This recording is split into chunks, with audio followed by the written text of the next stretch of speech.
হায়াত মত আল্লাহর হাতে। আপনাদেরকে কথা দিচ্ছি, আমরা আপনাদেরই একজন।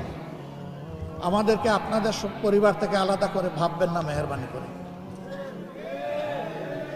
আমরা আপনাদেরকে ঘরে ঘরে গিয়ে অনুরোধ জানিয়েছি, আপনাদের সুখের দিনে আমাদেরকে স্মরণ না করলেও চলবে, কিন্তু দুঃখের দিনে আমরা যেন একটু পাশে দাঁড়াতে পারি, এইটুকু খবর আমাদেরকে দিয়ে, ইনফরমেশন দিয়ে আমাদেরকে কৃতজ্ঞ করবেন।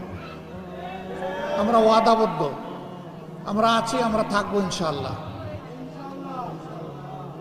আমি ঘুরে ঘুরে সারা বাংলাদেশে যেখানে গিয়েছি, শহীদ পরিবারের সাথে মিলিত হয়ে তাদের দোয়া নেওয়ার চেষ্টা করেছি।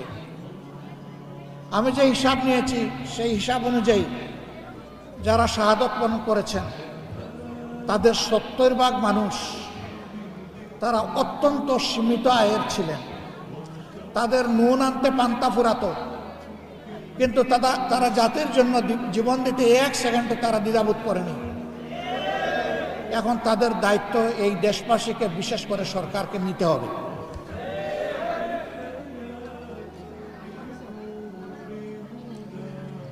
শহীদ পরিবারগুলো কারো কাছে ভিক্ষা চায় না, তারা সম্মানের সাথে বাঁচতে চায়।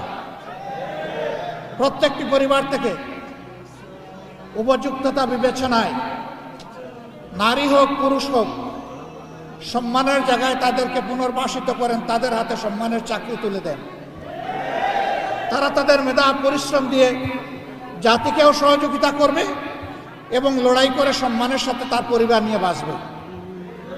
তারা কারো ভিক্ষার কাঙ্গাল না, তাদেরকে মর্যাদা দিতে হবে। এটার নাম কোটা নয়। কোটা হচ্ছে যুগ যুগ ধরে 14 গোষ্ঠীর কপালে যেটা ঝুলিয়ে দেওয়া হয়, ওইটার নাম কোটা। এটা তারা আমাদের কাছে চায়নি, এটা আমাদের কর্তব্য, এটা তাদের হাতে তুলে দিতে হবে।